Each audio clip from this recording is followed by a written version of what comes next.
రాజమహేంద్రవరం గౌతమి ఘాట్లో వేయించేస్తున్న శ్రీ ధర్మశాస్త్ర ఆధ్యాత్మిక కేంద్రం అయ్యప్ప స్వామి ఆలయ ప్రాంగణంలో నూతనంగా నిర్మించిన శ్రీ భద్రకాళి సమేత వీరభద్రుడి ఆలయ విగ్రహ ప్రతిష్ఠ బుధవారం ఉదయం 8:46 అంగరంగ వైభవంగా జరిగింది.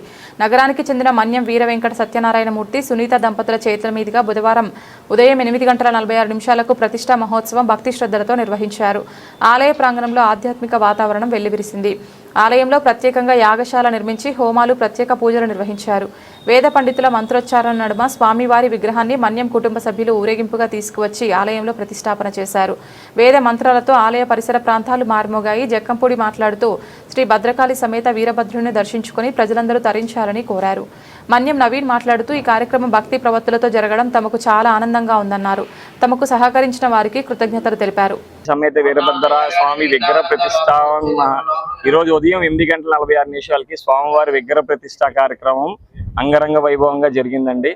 అందరికీ కూడా ఈ రోజు నుంచి స్వామివారు ఆశీస్సులు తీసుకుని ఆయన దివ్యానుగ్రహం పొందవలసిందిగా ఆలయ తరపున ఆలయ కమిటీ శ్రీధర్మశాస్త్ర ఆధ్యాత్మిక కేంద్రం తరపున మా కుటుంబం తరపున అందరికీ తప్పకుండా స్వామివారి ఆశీర్వాదం తీసుకోవాలని కోరుతున్నాను.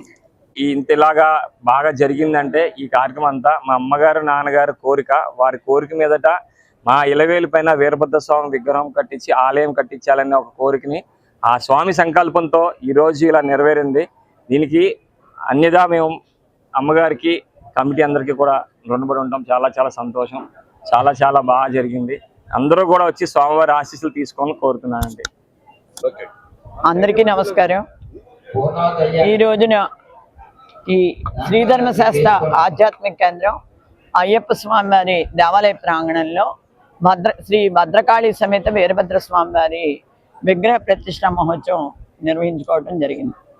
ముఖ్యంగా ఇది మన్యం వీర వెంకట సత్యనారాయణమూర్తి గారు, అదేవిధంగా వారి కుమారులు మన్యం ప్రవీణ్, మన్యం నవీన్ వీరందరూ కలిపి ఈ సునీత గారు సత్యనారాయణమూర్తి గారి భార్య ఆవిడ సంకల్పం మేరకు ఈ దేవాలయం నిర్మించడం జరిగింది.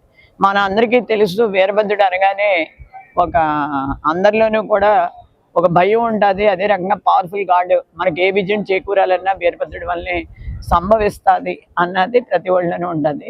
ఆయన ఒక రకంగా చెప్పాలంటే శివుడి యొక్క అవతారం అని చెప్పుకుంటాం. ఇంకో రకంగా చెప్తే శివుడి కుమారుడు అని కూడా చెప్తాం. దక్ష యజ్ఞంలో సతీదేవి దగ్ధమయ్యాక ఏ పరిస్థితుల్లోనూ ఎవరిని విడిచిపెట్టకూడదు, ఈ దక్షుడిని ఇది చేయాలి, అతని యజ్ఞం భంగం కలిగించాలి అనేటటువంటి ఆలోచనతోటి ఉన్నటువంటి శివుడు సతీదేవి దగ్ధంతో బాధతోటి ఈ వీరభద్రుడిని తన జటాజట నుంచి సృష్టించడం జరిగింది. ఇవాళ భద్రకాళి సమేత వీరభద్ర స్వామి దేవాలయాలు చాలా తక్కువగా ఉంటాయి. మనకు తెలుసు, మురమళ్ళలో నిత్య కళ్యాణం జరుగుతూ ఉంటుంది. వివాహాలు కాని వాళ్ళు కానీ అయినా కోరికలు ఉన్న వాళ్ళు కానీ అక్కడికి వెళ్ళి ఆ కోరికలు తీర్చుకోవడం కోసం అక్కడ స్వామివారికి కళ్యాణం చేయడం జరుగుతుంది. ఇప్పుడు ఇక్కడ భద్రకాళితోటి ఆలయం నిర్మించాలి. ముందు మామూలుగా వీరభద్రుడిని ఒక్కడే పెడదాం అనుకున్నది. ఇక్కడ కళ్యాణాలు జరగాలి. ప్రస్తుతం ఏంటంటే కమిటీ మెంబర్స్ అందరూ కూడా పూర్తి స్థాయిలో ఆలోచన ఏంటంటే ప్రస్తుతం మహాశివరాత్రికి కళ్యాణాలు చేద్దాము, మహాశివరాత్రి తదనంతరం నిత్య కళ్యాణం వైపుకి ఈ దేవాలయాన్ని తీసుకెళ్దాం అనేటటువంటి ఆలోచన చేశారు. ఈ రోజున ఈ విగ్రహ ప్రతిష్ఠ చేసినటువంటి ఈ దేవాలయాన్ని ప్రాంగణంలో నిర్మించినటువంటి మన్యం కుటుంబం వారికి పూర్తిగా మేము కానీ శ్రీధర్మశాస్త్ర ఆధ్యాత్మిక కేంద్రం వారు కానీ వారికి కృతజ్ఞతలు తెలియజేసుకుంటున్నాం. ఫర్దర్గా ఫ్యూచర్లో కూడా ఈ దేవాలయం అందులో ఉన్నటువంటి దేవతామూర్తులు ఎవరైతే ఉన్నారో భద్రకాళి వీరభద్ర స్వామి అనుగ్రహంతో ఈ ఊరు చల్లగా ఉండాలి, ఏ రకమైనటువంటి అవాంతరాలు రాకూడదు, ప్రతి ఒక్కరూ సంతోషంగా ఆరోగ్యంగా జీవించాలని చెప్పేసి ఆ తల్లి ఆ తండ్రి అనుగ్రహం ఉండాలని చెప్పుకుంటున్నాను. Thank you. ఈ రోజు అంటే రేపు కళ్యాణం చేస్తున్నారండి భద్రకాళి సమేత వీరభద్ర స్వామి. అదే మహాశివరాత్రి కూడా ప్రతి మహాశివరాత్రికి కూడా ఇక్కడ కమిటీ మెంబర్స్ కానీ ఎవరైనా బయట నుంచి కూడా వచ్చి అంటే తక్కువ రుసుముతోటి చేసుకుని వెసులుబాటు ఇక్కడ కల్పించడం జరుగుతుంది.